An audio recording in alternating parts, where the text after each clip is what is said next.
Magnet politik menduduki kursi Jakarta 1 tampaknya masih kuat. Meski nanti tak lagi menjadi ibu kota, partai politik terus membidik tokoh potensialnya untuk bertarung di Pilgub Jakarta. Partai Golkar salah satunya yang paling kencang menyuarakan kadernya, Ridwan Kamil dan Ahmad Zaki, mencoba peruntungan di Jakarta. Kalau Golkar kan selalu kita siapkan, apakah itu Ridwan Kamil, apakah Pak Zaki, atau Pak Erwin Aksa, tentu siapapun yang diusung partai lain, Partai Golkar siap. Lain dengan Gerindra yang masih merahasiakan sosok yang bakal dijagokan.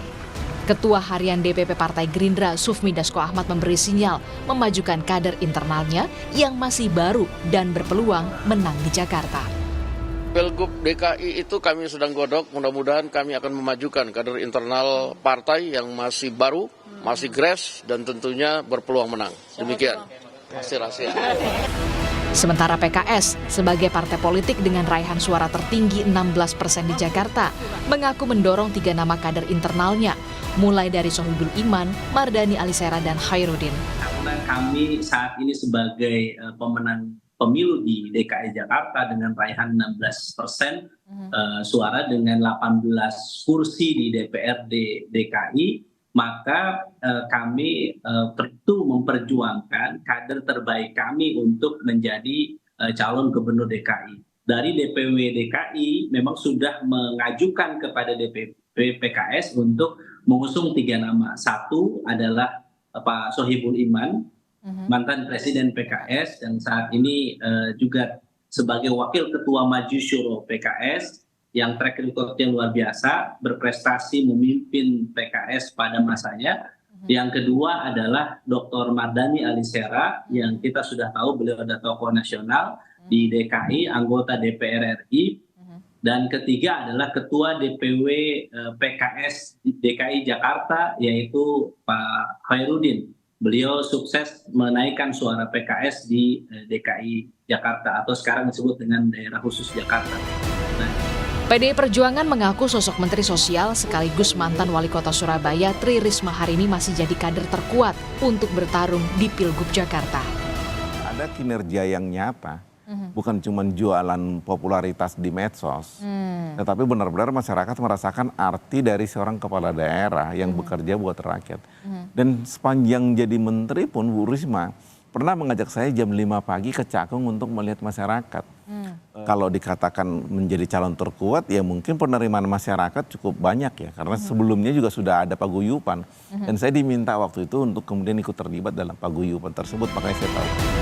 Sementara Direktur Indikator Politik Burhanuddin Muhtadi menyebut dinamika elektoral Pilgub Jakarta sangat ketat. Pemilih lebih melihat sosok figur dibandingkan partai politik. Pemilih kita itu makin volatile. Mereka bisa pindah ke lain hati dalam waktu cepat. Dan itu pula yang menjelaskan mengapa proses pilkada maupun pilpres itu partai seringkali hanya ditempatkan sebagai event organizer, sebagai nominator. Tetapi proses pemenangan sangat bergantung pada kekuatan figur dari si calon. Berdasarkan data dari Komisi Pemilihan Umum di Jakarta sendiri, lebih dari 8,2 juta lebih warga sudah terdaftar dalam daftar pemilih tetap. Itu artinya warga Jakarta bakal memilih pemimpinnya untuk 5 tahun mendatang pada 27 November 2024. Tim Liputan, Kompas TV.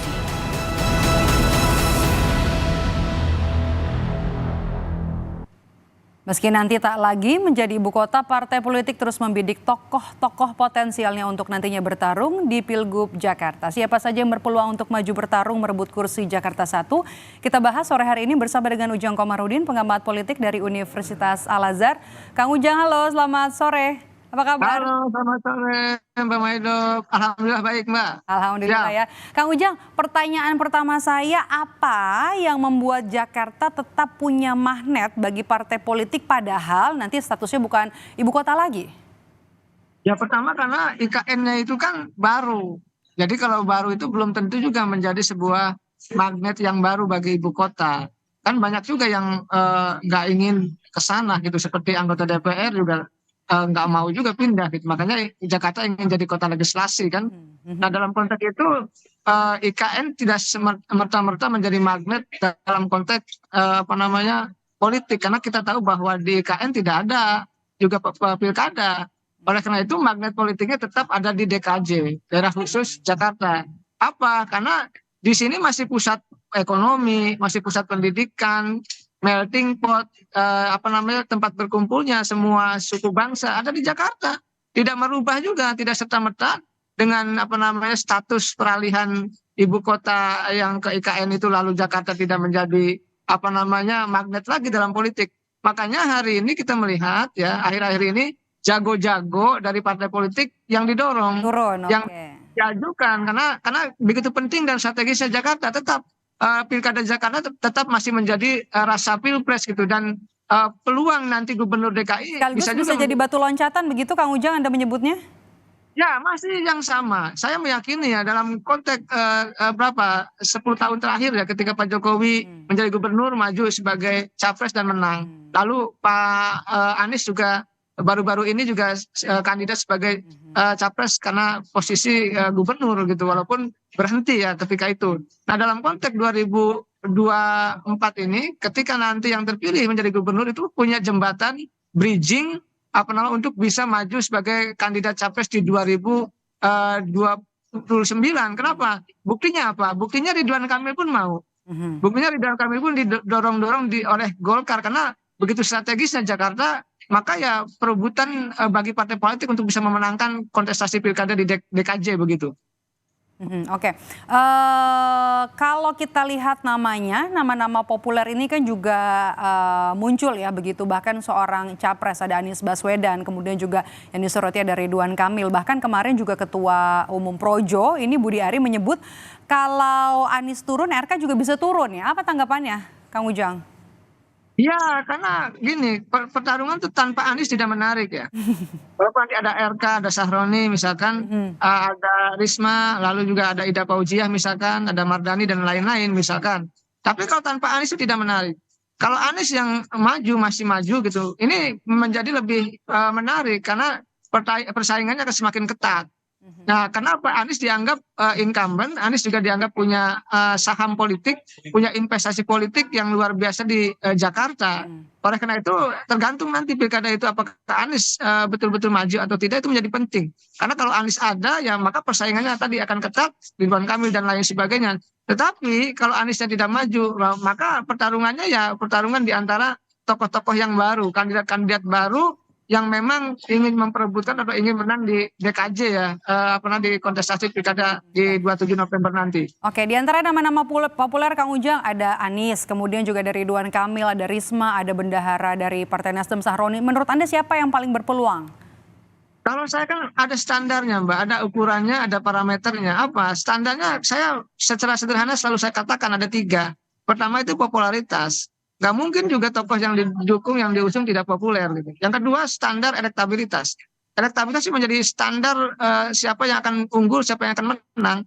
Di mana-mana dalam kontestasi langsung itu standar ukuran baku ya dalam konteks pemenangan pilkada maupun pilpres dan pileg adalah standar elektabilitas. Siapa yang memiliki elektabilitas yang tinggi ya dia punya peluang yang menang yang besar, yang tinggi pula. Yang ketiga ada standar isi kas, seberapa besar sumbangan, dukungan kekuatan finansial ya, atau kekuatan rupiah yang ada pada kandidat itu. Paling tidak 3 itu yang bisa saya lihat, saya nilai nanti siapa yang bisa unggul, siapa yang bisa lagi ke logistik berarti ya.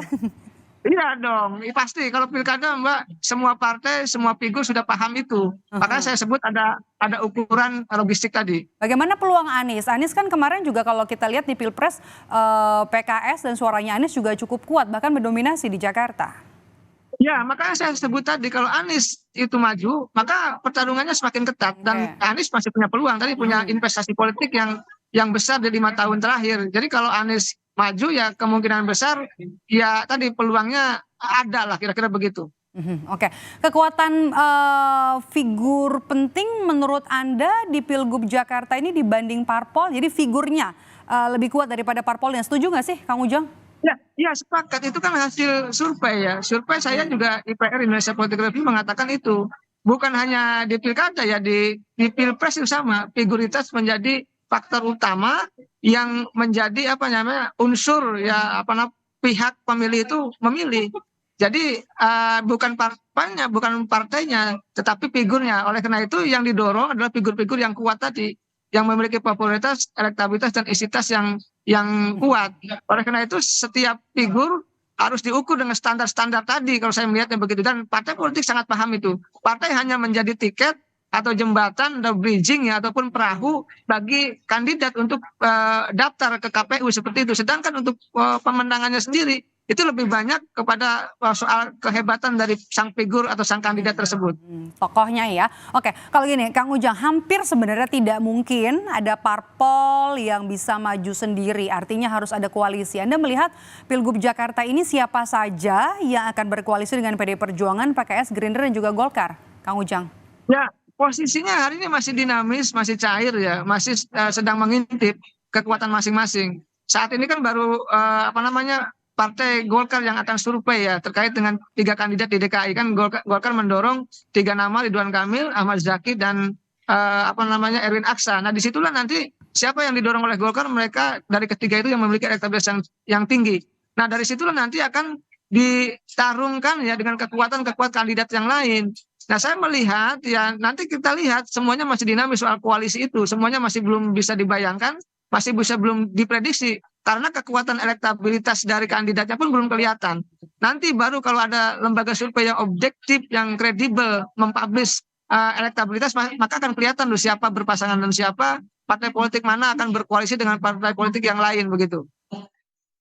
Sosok populer atau track record yang mana sebenarnya dipilih oleh warga Jakarta kalau Anda lihat, Kang Ujang? Ya masyarakat sih sangat cerdas ya, apalagi warga Jakarta ya sangat well informed ya, sangat kuat terkait dengan informasi dan sangat cerdas dalam konteks memilih. Maka basis rasionalitas itu akan penting. Kan ada basis emosionalitas, artinya sosiologis ya, ada basis rasionalitas. Nah, saya melihat warga Jakarta masih rasional dalam konteks memilih kandidatnya itu. Tetapi artinya memang, kalau populer tapi track recordnya nggak bagus juga belum tentu bisa gitu? Ya, belum tentu. Karena tadi harus ada investasi politik, harus ya punya hal-hal yang dibutuhkan oleh warga Jakarta begitu untuk bisa dipilih. Oke. Kalau menurut Anda, Kang Ujang, analisa dari Anda, mungkinkah Anies ini maju kembali ke Jakarta? Nah kalau iya parpolnya lewat mana nih nanti Kang Ujang? Kan PKS bilang mau memajukan kadernya nanti untuk Pilgub Jakarta. Ya, saya dengar Nasdem yang sudah membuka diri ya. Pak Surya Paloh sudah mengatakan kalau Anies mau akan didorong begitu. Tetapi kan tadi harus berkoalisi, harus 20% suara kursi di DPRD DKI Jakarta. Artinya butuh berkoalisi dengan yang lain. Kalau PKS tidak mendukung Anies, kelihatannya Anies harus mencari partai yang lain. Dan itu menjadi sebuah keharusan kalau ingin maju. Oleh karena itu sekarang kalkulasinya ya lobby-lobbynya akan terus berlangsung. Apakah memang nanti PKS juga kuat mengusung kader sendiri kan juga harus dihitung. Kalau tidak kuat ya bisa mengusung Anies lagi. Ya, saya melihat PKS memang dari dulu kalau merasa kuat, kalau merasa hebat, maka dia akan mendorong kadernya. Tetapi kalau tidak, pasti akan mendorong pihak yang lain, termasuk akan mendorong Anies. Oleh karena itu kalkulasi nanti elektabilitas dari masing-masing kandidat itu akan dihitung betul oleh PKS, oleh partai-partai politik, termasuk oleh kandidat masing-masing itu untuk bisa tadi apakah Anies akan didorong oleh PKS, oleh partai lain atau tidak begitu. Oke, yang menarik juga PDI Perjuangan kalau mau mengajukan kadernya ini yang potensial adalah Risma begitu ya. Apakah ada calon lain selain seorang Tri Risma hari ini yang bisa dimajukan di Pilgub Jakarta untuk bisa menyandingi atau mengalahkan nanti katakanlah seperti itu untuk seorang Anies Baswedan? Ya, saya melihatnya kalau Jakarta yang dari dulu hingga saat ini konsisten ya didorong oleh PDIP Ibu Risma. Ya karena memang dibandingkan dengan kader-kader lain, tokoh-tokoh lain yang dari sejak awal didorong, kelihatannya Ibu Risma, kelihatannya belum ada nama-nama lain yang bisa disandingkan dengan Bu Risma untuk bisa bersaing di DKI. Ya walaupun misalkan ada Prasetyo Edy, tapi itu belum cukup kuat untuk bisa bertanding ya atau bersaing dengan kandidat-kandidat lain dari partai yang lain. Jadi mungkin Risma lah pilihan yang utama untuk dijagokan di DKJ ya, tetapi apapun itu nanti tergantung PDIP sendiri apakah mengusung nama lain atau tidak. Kita lihat saja nanti ke depan. Mbak Maido. Oke, kalau kita melihat PR yang masih harus dibereskan di ibu kota atau bukan ibu kota lagi sebenarnya Jakarta nanti, yang paling diperlukan untuk sosok memimpin Jakarta kira-kira apa saja, Kang Ujang? Kan sebenarnya masalahnya ada masalah klasik, ada masalah yang baru gitu. Masalah klasik kan tidak lain dan tidak bukan apa transportasi, artinya kemacetan, lalu banjir gitu kan, lalu kemiskinan, itu kan harus diselesaikan. Lalu masalah-masalah yang baru ya mungkin persoalan kalau menurut saya udara gitu ya, mobilitas pekerja, dan yang paling penting adalah dalam konteks ini adalah mempersiapkan bagaimana tadi bahwa ketika sudah tidak lagi menjadi IKN, menjadi DKJ, maka harus menjadi kota yang betul-betul baru, kota-kota yang mempunyai tantangan yang baru, apakah menjadi kota yang ekonomi global, bisnis global, atau pendidikan global, itu harus dipikirkan. Artinya memang kandidat atau gubernur yang ke depan adalah orang yang betul-betul ahli, yang tahu selain tata kota juga terkait dengan persoalan bisnis dan lain sebagainya. Oke, itu catatan Anda ya kalau nanti misalnya mau meraih perhatian publik untuk nanti maju di Pilgub DKI Jakarta. Tapi kalau misalnya kita bisa lihat analisa Anda dari tokoh-tokoh ini, tokoh-tokoh yang maju kita sebut saja ada yang diajukan oleh PDI Perjuangan, dari Tri Risma hari ini, kemudian juga dari PKS, dari Gerindra dan juga Golkar, dan juga dari Partai Golkar terutama ya. Kalau misalnya bisa kita lihat yang paling potensial siapa saja kalau kita lihat dari partainya? Pertama kalau dari Golkar itu kan ada ketentuan tuh. Golkar itu ada survei 3 kali ya nama-nama yang direkom. Ya kebetulan kalau Jakarta Ridwan Kamil, Ahmad Zaki, dan Erwin Aksa. Nah nanti dari 3 itu ketika disurvei 3 kali siapa yang tinggi ya dia akan didorong. Misalkan kalau yang tingginya Ahmad Zaki yang didorong. Kalau Erwin Aksa. Kalau Ridwan Kamil. Jadi satu nama yang akan dimunculkan ketika mereka memiliki elektabilitas yang tinggi. Yang kedua, kalau kita bicara soal PDIP, kelihatannya Risma menjadi alternatif. PKS masih ada beberapa nama tadi disebutkan ya, bisa jadi Soebul Iman, bisa juga Mardhani Alisera, ataupun ketua DPW PKS ya yang akan diusung. Tetapi kembali kepada PKS sendiri, nanti ujungnya adalah yang memiliki elektabilitas yang kuat untuk bisa bersaing agar bisa menang kan.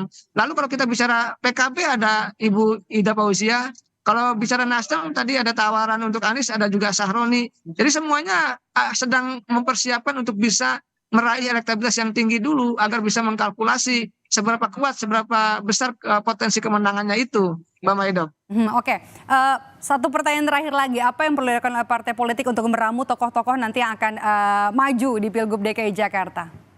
Ya sebenarnya yang paling efektif adalah membantu masyarakat yang sedang susah. Ketika masyarakat sedang susah, hadir di tengah-tengah masyarakat, itu ada tindakan-tindakan, ada perbuatan-perbuatan yang dilakukan oleh partai politik maupun kandidat itu yang memang menjadi investasi politik yang sudah dikenang, yang sudah katakanlah mengkristal di masyarakat. Oh misalkan tokoh A ini jasanya ini, tokoh B jasanya ini, itu menjadi penting. Kenapa? Karena masyarakat sangat rasional mengkalkulasi siapa yang akan dipilihnya itu. Jadi siapa yang pernah menolong, siapa yang pernah membantu, siapa yang punya investasi politik, itu punya peluang yang besar juga untuk bisa memenangkan kontestasi. Siapapun mereka begitu. Nah, oleh karena itu meramu agar tokoh-tokoh itu hadir, agar terus jalan hadir di ibu kota, artinya tidak hanya sekedar pencitraan, lalu menanam investasi politik itu menjadi sebuah keharusan yang harus dibangun oleh partai politik maupun oleh kandidat yang bersangkutan, agar memang ada ikatan, bukan hanya ikatan batin, tetapi nanti ke depan dalam konteks ikatan batin itu